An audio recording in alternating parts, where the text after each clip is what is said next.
Bonjour à toutes, bonjour à tous et bienvenue dans Tendance, l'émission de la rédaction de l'ADN. Non, vous ne rêvez pas, je ne suis pas Béatrice. Notre chef a pris un peu de repos après le bouclage de notre dernière revue, mais on va tâcher de faire aussi bien qu'elle pour cette émission.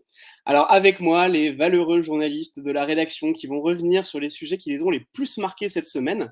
On va démarrer avec Laure, qui va nous parler des fans de Corée et plus globalement de la tendance K pour Corée. Marine qui va nous raconter ses premiers pas de collectionneuse et de parieuse sportive sur l'application Sorare. Marin qui va nous expliquer qu'il y a quelque chose de pourri au royaume de la musique lo-fi. Et pour finir, Margot qui va nous projeter dans les espaces liminaux, ces drôles d'endroits qui nous angoissent et qui font fureur sur TikTok. Donc avant de commencer, un petit rappel du fonctionnement de l'émission. Je pense que vous êtes tous un peu rodés. Vous pouvez interagir dans le chat qui est à droite et poser vos questions dans l'anglais qui correspond. Voilà, donc on va commencer avec Laure. Laure, les fans de Corée du Sud sont parmi nous et pas qu'un peu. Il y a une étude récente sur le sujet qui est sortie et qui indiquait que le sujet de la tendance K était en 5e position dans les sujets les plus commentés sur Twitter. Ouais, c'est ça. Alors en fait, c'est un chiffre qui nous vient de la plateforme de veille VisiBrain et qui explique que depuis le début de l'année 2021, il y a eu près de 12 millions de tweets qui ont été partagés sur le sujet, sur le thème de la tendance K. Donc pourquoi K? Pour Korea en anglais. Et donc ça, c'est une thématique, une tendance qui regroupe plusieurs verticales. Donc de la K-pop pour la musique, à la K-food pour la cuisine, au K-drama par exemple pour les séries. Donc en fait, on le voit bien là maintenant avec ces chiffres-là, la tendance, elle n'est pas du tout anecdotique. Les fans de la Corée sont de plus en plus nombreux et ils sont de plus en plus fervents. Donc concrètement, dans leur vie de tous les jours, qui sont ces fans et comment est-ce que ça se traduit, cette passion pour la Corée dans leur quotidien? Donc alors, ils binge des séries télé coréennes tous les soirs et tous les week-ends. Ils écoutent en boucle les tubes de groupes de K-pop. Ils mangent au restaurant coréen où ils ont appris à cuisiner les plats et pas seulement les classiques kimchi et bibimbap pour s'en régaler de manière très très régulière. Et ils se badigeonnent constamment de produits de beauté coréens. Donc tout ça, en fait, ça ne sort pas de nulle part. C'est un phénomène plus global qui s'appelle la Hallyu. Hallyu pour vague en coréen. Alors, qu'est-ce que c'est? C'est l'augmentation en fait massive de l'exportation des produits coréens, produits en tout genre, qui a été initiée dès le début des années 90, fin des années 80, par la Corée du Sud, donc je reprécise, et voilà, qui a trouvé un écho très très important dans le monde entier, tout spécifiquement en France, comme on l'a vu, où on peut parler plus que de vagues, carrément de gros tsunamis. Et alors du coup, c'est quoi ces produits coréens? Parce que j'ai l'impression que c'est principalement des produits culturels en fait. Oui, c'est principalement, comme tu le dis, c'est principalement des produits culturels. Pourquoi? Parce que la Hallyu s'apparente à une sorte de soft power qui a été quand même initiée par le gouvernement sud-coréen. Toujours est-il qu'aujourd'hui, il y a pléthore de produits qui trouvent public en fait, qui trouvent des publics très variés parce qu'ils sont eux-mêmes très très diversifiés. Donc, on pense notamment aux manhwa. Donc, vous connaissiez peut-être, même certainement, les classiques bandes dessinées japonaises, les mangas. Là, alors, les manhwa, c'est leur pendant sud-coréen. On a évidemment, bien sûr, la K-pop avec des groupes comme BTS ou Blackpink.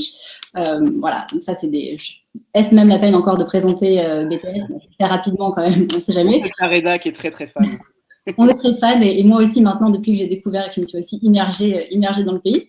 Alors, en 2 mots, BTS, voilà, c'est 5-6 jeunes qui ont entre 20 et 30 ans et qui ont récemment pulvérisé un record incroyable. Donc, ils ont fait un concert à plus de 1 million de personnes, étendu sur 2 jours, en concert virtuel.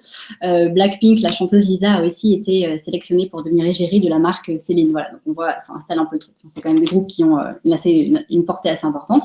Il y a aussi, bien sûr, les K-dramas, donc ma verticale préférée. Donc, c'est toutes les séries, en fait, coréennes, qui sont pareil, ça part un peu dans tous les sens. Vous avez aussi bien de la série pour ados que du soap opéra, que du drame historique, que des thrillers ou des policiers. Il y a aussi tout ce qui concerne la beauté avec la K-beauty, donc énormément de marques de cosmétiques qui sont très bien installées maintenant. Je pense notamment à Olika Olika. Et voilà, donc on a fait le tour en gros de tous ces produits-là. Donc ces fans de Corée, en fait, tu les as vraiment rencontrés, tu as parlé avec plusieurs d'entre eux. En quoi est-ce qu'ils t'ont marqué exactement? Ouais, alors je les ai trouvés hyper touchants parce qu'ils étaient, en fait, leur fascination était fascinante, très très immergés dans le pays. La phrase qui revenait le plus souvent des entretiens que j'ai menés, c'était j'ai fait un plongeon immersif dans le pays, ma vie est imprégnée de Corée, ou encore le plus frappant, il y a de la Corée dans ma vie un petit peu tous les jours. Donc voilà, ça c'était vraiment très marquant. Je reviens un petit peu en arrière, j'ai oublié de parler aussi tout à l'heure des webtoons d'ailleurs. Ah oui, oui, mais oui, oui, bien sûr. Donc un autre produit coréen qui a énormément de succès en fait partout dans le monde. Donc que sont les webtoons? Ce sont des espèces de bandes dessinées qui sont à mi-chemin entre je sais pas, ce qu'on pourrait trouver dans le Club Dorothée et la chaîne Gulli, qui sont dessinées principalement en fait aux moins de 15 ans, et ce sont des bandes dessinées qui sont conçues spécialement pour être lues sur smartphone. Donc elles se déroulent un peu à l'infini. Voilà. Donc ça fait aussi partie des produits que les personnes que j'ai rencontrées consomment avec beaucoup d'appétence. Et donc ces gens, en fait, ce sont des hommes et des femmes, même si c'est quand même principalement des femmes, les personnes que j'ai rencontrées, de tout âge. Donc ça va de 20 ans à 70 ans. Et je pense notamment à voilà, quelques rencontres qui m'ont marqué. Donc il y avait Alice, c'est une cadre en fait, qui voilà, une fan de littérature qui avant passait son temps à parler de Musset et de Victor Hugo, qui maintenant, avec sa mère qu'elle a convertie également, qui est prof en prépa, ne parle plus que de K-drama. Voilà, de romances en fait à l'eau de rose made in Séoul. Elle a aussi claqué par exemple 300 balles en cosmétiques, et elle passe son temps fourrée chez Kmart, du coup la petite épicerie spécialisée parisienne. J'ai aussi beaucoup échangé avec Lantou, alors qui, elle, voue une passion très très dévouée au groupe BTS, à tel point qu'elle a rejoint un groupe de fans qui concentre, je la cite, des mamans et des mamies, et qui se rejoignent voilà, régulièrement à Paris pour célébrer en fait le groupe. Donc en allant au restaurant et en parlant de toute l'actualité en fait des membres du groupe. Il y a eu une rencontre qui s'est déroulée il y a quelques temps à l'occasion de l'anniversaire d'un des membres les plus jeunes.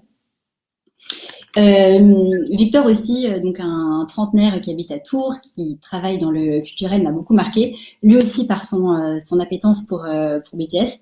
Et lui, ce qui lui a plu, ce qui lui a beaucoup plu, c'est vraiment le côté nouvelle représentation de la masculinité que le groupe lui a apporté.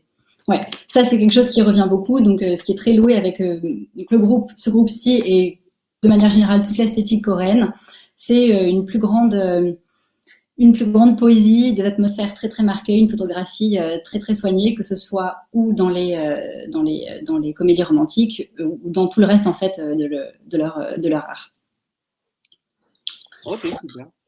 Est-ce qu'on va voir des choses arriver en Occident et plus particulièrement dans l'univers culturel américain, hollywoodien? Ouais, alors ça c'est une très bonne question, et c'est à peu près sûr que oui. Toutes les personnes que j'ai parlé m'ont toutes affirmé que dorénavant, elles ne regardaient quasiment plus de séries ou de films américains, voire même que leur musique était maintenant exclusivement coréenne. Donc ça va donner un petit peu le ton sur la scène internationale culturelle et artistique, avec Hollywood qui va être obligé de s'aligner et de caster de plus en plus d'acteurs et coréens et plus généralement asiatiques. Donc ça, c'est un sujet pour un peu plus tard. Ok, super. Merci beaucoup, Laure, pour cet éclairage. Du coup, on va passer à Marine. Marine, cette semaine, tu as testé Sorare, donc qui est un jeu à mi-chemin entre le trading, la collection de cartes, la stratégie footballistique, voire même presque du pari, et qui a réalisé une levée de fonds absolument record de 680 millions d'euros, pardon. Est-ce que tu peux... Non, de dollars. Ouais. Est-ce que tu peux nous en dire un peu plus? Oui, effectivement. Donc, vous en avez certainement entendu parler, puisque, comme tu l'as dit, ils ont réalisé la plus grosse levée de fonds en fait, de l'histoire de la French Tech. Ils sont valorisés du coup maintenant à 4,3 milliards de dollars. Donc, forcément, ça m'a donné envie d'en savoir un peu plus sur cette application, d'autant que le concept pourrait parler un peu étrange. On pourrait se demander en fait pourquoi ça attire autant les investisseurs un jeu de foot. Donc, voilà, effectivement, le principe donc, sur Sorare, donc déjà, ça se joue via une application web. Et l'idée, c'est que vous créez un club de foot virtuel. Donc, le mien, par exemple, je l'ai appelé l'ADN FC, de manière très correcte. Et donc, voilà. Et au départ, donc, vous suivez un petit tutoriel, et à chaque étape du tutoriel, on gagne des cartes surprises. Donc, c'est un peu à la manière d'un jeu Panini. En fait, on reçoit les cartes et on appuie sur un bouton dévoiler. Donc, il y a le petit côté un peu suspense et plaisir de découvrir les cartes qu'on a reçues. Et évidemment, ces cartes-là, en fait, ce sont des cartes qui sont pas très intéressantes parce qu'elles c'est des cartes baptisées communes. Et pour avoir des cartes plus intéressantes dans le jeu, là, il faut commencer à sortir sa carte bleue ou alors passer plusieurs heures sur le jeu, gagner des points et recevoir des cartes plus rares. Mais sinon, ouais, il y a une partie qui s'appelle une partie du site qui s'appelle le marché, où là, on peut acheter des cartes à d'autres joueurs, soit en proposant des enchères, soit en acceptant le prix de vente direct. Donc voilà, et une fois que vous avez ces cartes-là, que vous possédez ces cartes, bah, soit vous pouvez les revendre et en obtenir de l'argent, soit vous les utilisez aussi pour jouer, puisque Sorare, c'est aussi un jeu de foot. Et donc là, vous créez des équipes virtuelles qui participent à des tournois, et il y a un classement à chaque fois pour chaque tournoi. D'accord, OK. Et alors, ce qui est intéressant, c'est que, il y a un lien entre, le réel, les véritables matchs de foot, les vrais joueurs et ce qui se passe, dans, l'application qui là est plus, du fantasy football, enfin quelque chose de totalement virtuel. Oui, voilà, exactement. Donc ça, j'ai pu en faire un peu les frais, en fait, parce que si vous voulez bien jouer à Sorare, vaut mieux s'intéresser quand même au football. Donc, je reviens au moment où j'ai dû acheter ma première carte. Donc, moi, ne connaissant pas très bien le football, je connais surtout les têtes d'affiche, sauf que si vous voulez une carte à l'effigie de Ronaldo ou de Mbappé, eh ben, il faut débourser des centaines, voire des milliers d'euros. La plus grosse vente réalisée sur le jeu, c'était une carte à l'effigie de Cristiano Ronaldo qui s'est vendue quand même 280 000 $. Donc voilà, clairement, ce n'était pas dans mes moyens. Donc je me suis Pas passé en note de frais, ça. Non, ça serait pas passé en mode de frais. Donc je me suis rebattue en fait sur des cartes moins chères, donc entre 4 et 5 euros, c'est à peu près les cartes les moins chères qu'on puisse trouver sur la plateforme. Et j'ai acheté un joueur de l'AS Saint-Étienne qui s'appelle Gabriel Silva, parce que son nom m'évoquait un peu quelque chose, donc voilà. Et puis, en fait, après quelques recherches, je me suis rendu compte que c'était une très, très mauvaise idée parce que Gabriel Silva, c'est un joueur qui s'est malheureusement blessé assez sévèrement il y a quelques mois, donc il joue très peu sur le terrain. Et en plus, il a 30 ans, donc sa carrière est un petit peu sur la fin. Malheureusement, pour les footballeurs, ça se termine un peu tôt.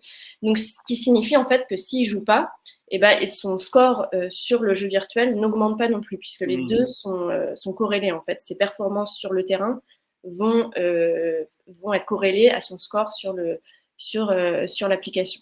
D'accord, OK. Donc voilà.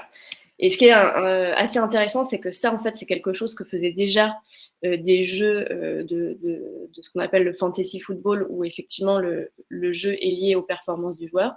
Mais la différence de Sorare, c'est que déjà, ils l'ont fait à une échelle bien plus grand public et qu'en plus, les clubs de foot, donc Sorare a des partenariats avec 180 clubs, prennent une commission à chaque fois qu'une carte est vendue dans le jeu.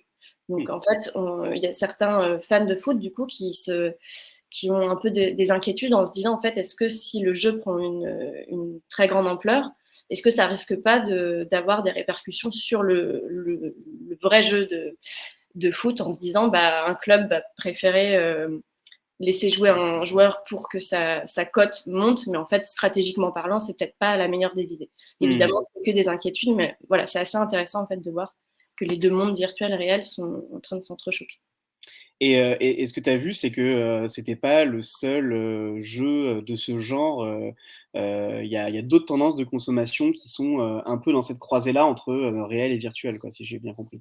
Ouais, voilà, exactement. Bah, en fait, c'est un petit peu aussi la tendance dont vous parliez dans la revue 27 sur les conso-traders. En fait, ces consommateurs qui se contentent plus d'acheter un produit, mais qui vont investir soit dans des objets, soit dans des personnes, soit dans des objets virtuels, en l'occurrence pour Sorare.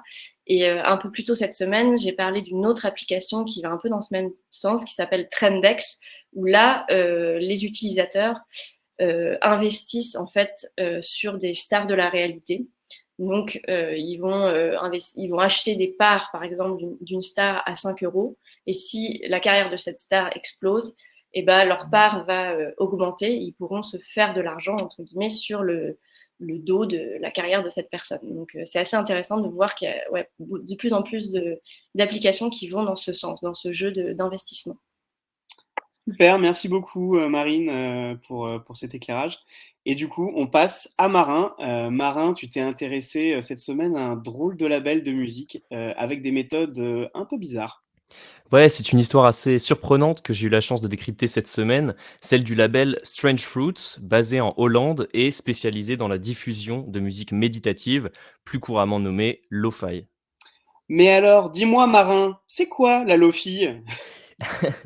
Eh bien, par lo-fi, je parle de ce sous-genre musical devenu un véritable phénomène sur Internet. Alors, vous l'avez sûrement déjà croisé, ces courts morceaux instrumentaux, caractérisés par un tempo lent, des mélodies nostalgiques et jazzy. On les retrouve dans des compilations YouTube, accompagnées d'une courte animation type manga japonais, qui tourne en boucle un peu façon GIF.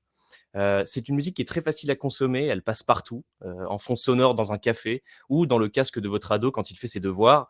Mais en tout cas, c'est un style musical qui requiert une capacité d'écoute relativement passive et qui aide à trouver le calme. Et c'est un succès, puisque depuis 2014, la lo-fi a considérablement élargi son public. Il n'y a qu'à mesurer les audiences folles de chaînes YouTube comme Lo-Fi Girl ou The Bootleg Boy, qui à elles deux totalisent près de 2 milliards de vues, ce qui est énorme.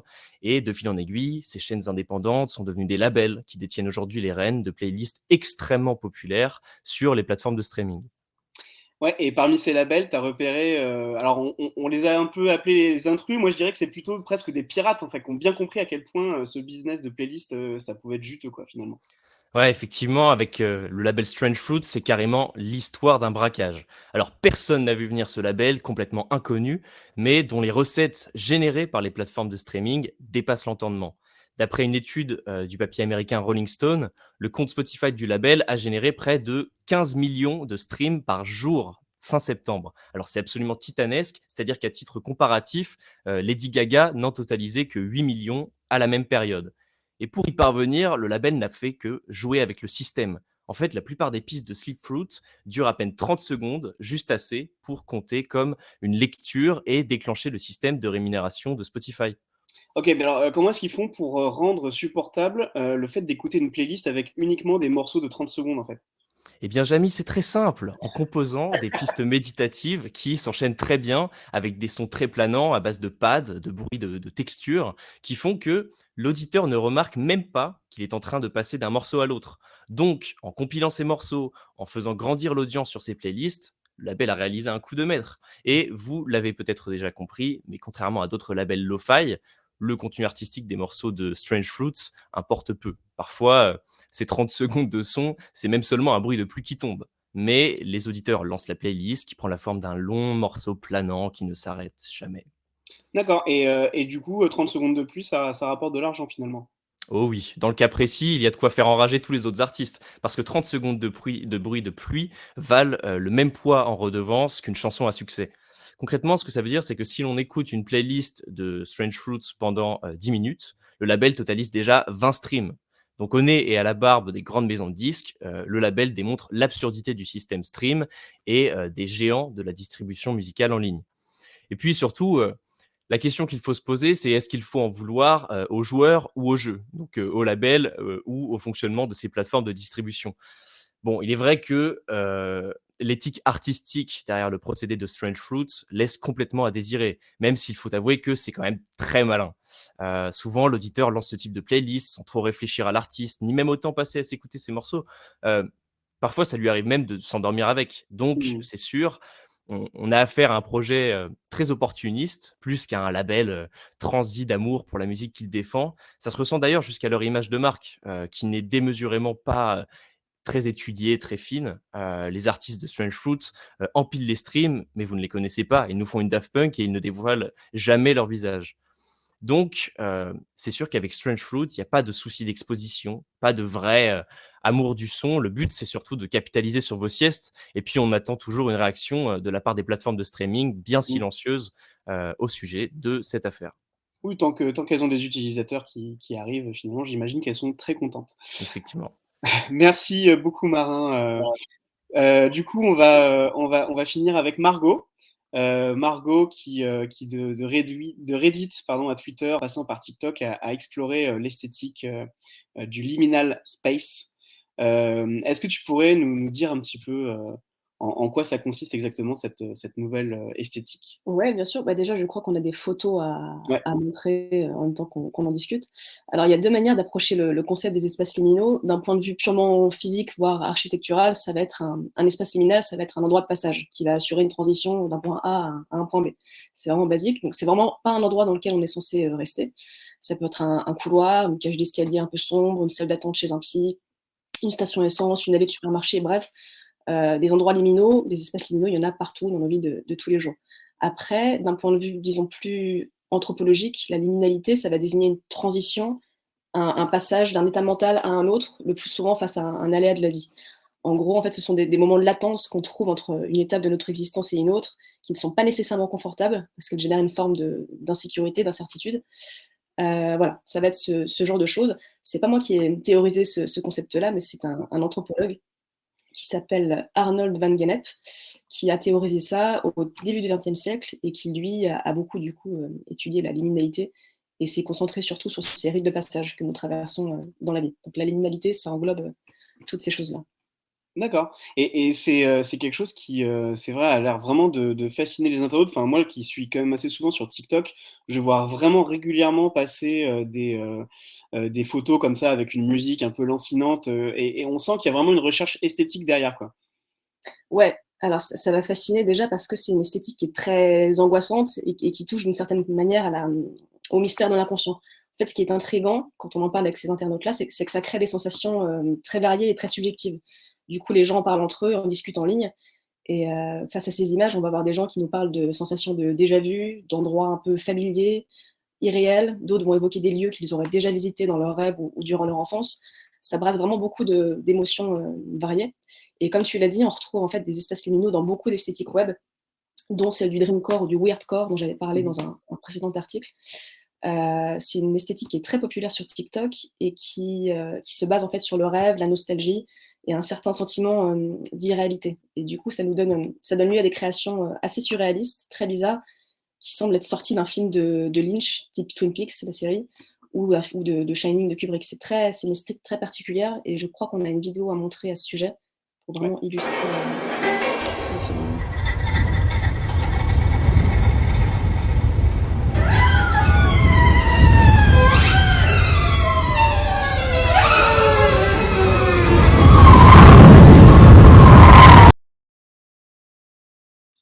Ah ouais, il y a vraiment une ambiance un peu à la Shining en plus avec Ouais. les violons, un peu, hardcore. Moi, ce que on en avait parlé ensemble et c'est vrai qu'il y a eu aussi, le jeu vidéo qui s'est emparé de cette esthétique-là, avant même que d'ailleurs qu'elle ait un nom.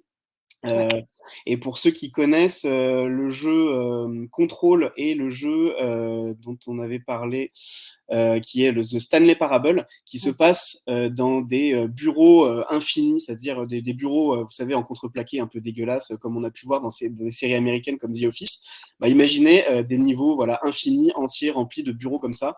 Je Mmh. pense que c'est aussi ça qui a participé à la puissance de ce phénomène. Mais Ouais, c'est d'ailleurs, prévu déjà de base dans les jeux vidéo et les films et forcément ça infuse les conversations en ligne et la culture web, forcément, ouais. mmh.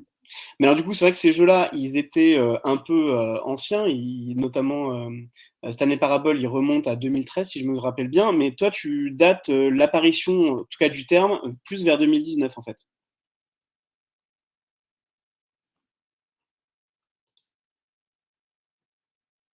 Ah, Margot, tu m'as entendu?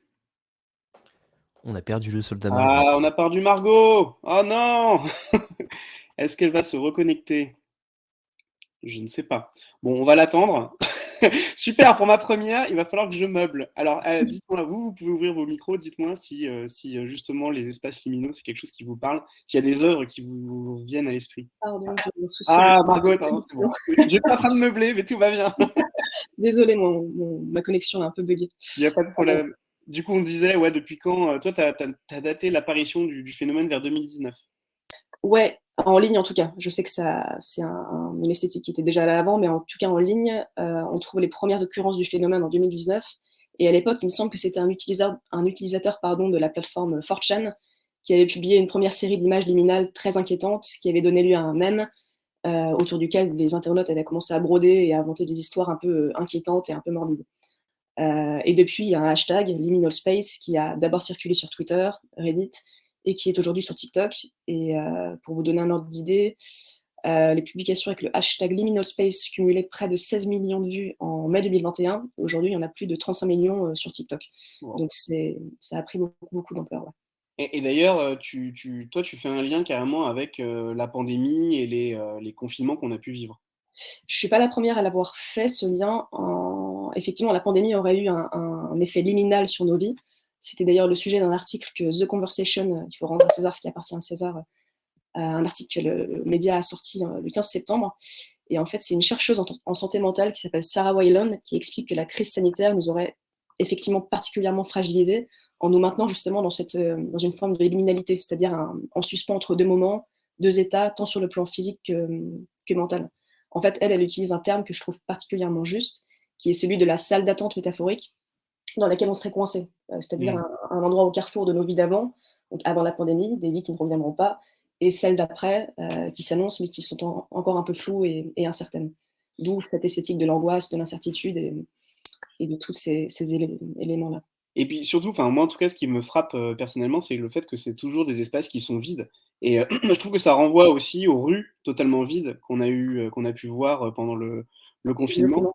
Je sais qu'il y a un compte, il faudra que je vous le retrouve et je le mettrai éventuellement sur mon lien Twitter, parce que là, ça va être un peu compliqué, mais où quelqu'un s'est amusé pendant le confinement à filmer des situations, des scènes dans les rues complètement vides en faisant croire que c'était le dernier humain sur Terre, quoi. Et il y avait ce côté un peu liminal. Ouais, effectivement. Vraiment très présent, quoi. Il y avait aussi un duo de photographes qui s'appelait Broadbeck et de Barbua, qui, eux, avant la pandémie, avaient fait des espèces de photos d'endroits touristiques, mais qui se retrouvent vides du jour au lendemain. Et ça donnait un petit peu cet effet-là aussi, de ce lieu de passage où tout d'un coup, il n'y a plus personne. C'était assez angoissant. Donc, on peut faire forcément un lien avec ce qu'on a vécu ces 2 dernières années. Merci beaucoup Margot pour cette intervention. Du coup, on va passer aux questions à la question, parce qu'il n'y en a qu'une pour le moment. C'est Eric Sola, évidemment, qui nous la pose. Merci Eric. Et qui pose une petite colle à Marin. Attention, j'espère que tu es prêt Marin. Tu vas dégainer Wikipédia rapidement. Est-ce que Strange Fruit, c'est un rapport avec la chanson de Billie Holiday?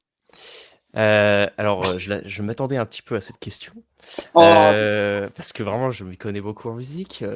Non, pas du tout. Je dirais que la seule chose, c'est que Strange Fruit, ça fait juste référence à un fruit un peu étrange au milieu d'un écosystème musical qui est extrêmement riche et très particulier, et leur procédé est très différent. Ça n'a pas grand-chose à voir avec une très belle chanson qui est très engagée. Je pense que l'engagement de Strange Fruits ici se résume beaucoup plus à capitaliser et faire de l'argent autour des auditeurs qui ont sommeil, plus que un véritable chant antiraciste américain, quoi. Je pense que le parallèle le nom peut être évocateur, mais il n'y a pas grand-chose en commun en tout cas.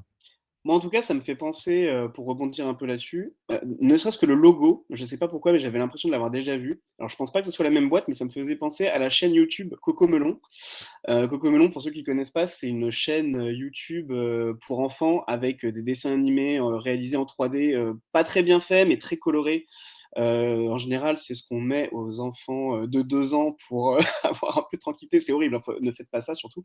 Mais du coup, c'est des producteurs qui ont inondé complètement les plateformes de vidéos, notamment YouTube, avec ce genre de vidéos. Et qui ont engendré des millions de dollars, tout simplement parce que en fait, les enfants laissés tout seuls avec un téléphone portable regardent en boucle ce genre de vidéos, sont complètement absorbés par ce truc-là. Et je trouvais que le procédé ressemblait un petit peu, c'est-à-dire peu importe le contenu, peu importe la qualité, l'important c'est d'inonder. Et en fait, en mettant le volume comme ça au maximum, le volume de contenu au maximum, bah, on engendre plein d'argent, quoi, finalement. Je crois qu'il y avait aussi une question de Patrick sur Trendex, peut-être plus pour Marine, je ne sais pas si elle pourra y répondre, mais peut-on réellement gagner de l'argent sur Trendex? C'était sa question. Oui, je comprends que Patrick soit un peu sceptique. Après, c'est vrai que là, l'application existe que depuis quelques semaines, donc c'est un peu dur de juger maintenant quels ont été les gains des gens qui l'utilisent. Ce que je peux vous dire, c'est qu'il y a quand même 10 000 utilisateurs déjà, qu'ils investissent en moyenne une centaine d'euros, et qu'il y a des parts en fait de certaines stars donc, qui ont atteint, qui sont partis de 0 et qui ont atteint aujourd'hui, enfin 1 euro plutôt, et qui ont atteint aujourd'hui 5 euros. Donc, on peut imaginer que les premiers investisseurs ont quand même fait une petite plus-value. Après, bon, je pense que c'est à voir sur le long terme. Et évidemment que les gagnants de ce système, c'est plus la plateforme que les utilisateurs. Oui. Et puis à partir du moment où les journalistes commencent à en parler, c'est déjà presque trop tard finalement. Parce que c'est les premiers arrivés, premiers servis. En général, c'est un peu comme ça. C'est un peu comme ce qui s'était passé. C'est ce qui se passe, oui, c'est le même modèle que les crypto-monnaies de toute façon. Donc je pense que oui, il y a des gens qui vont réussir à gagner de l'argent, mais certainement pas la majorité. Mais bon, à suivre, on en reviendra d'ici quelques mois. Super, bah, merci beaucoup en tout cas à tout le monde d'avoir suivi cette émission du coup un peu particulière, mais c'était très chouette de tous vous retrouver. Et puis du coup, on vous dit à la semaine prochaine. Alors la semaine prochaine, il me semble que ce sera une émission spéciale tendance, si je ne dis pas de bêtises. Et dans 2 semaines, ce sera aussi une autre spéciale. Pour le coup, vous pourrez me retrouver moi avec Laure et on va discuter de Roblox en long, en large et en travers pour une émission un peu plus longue. Roblox est-il le futur métaverse? On va en parler la prochaine fois. Merci à vous. Merci à tout le monde. Bon week-end. Salut.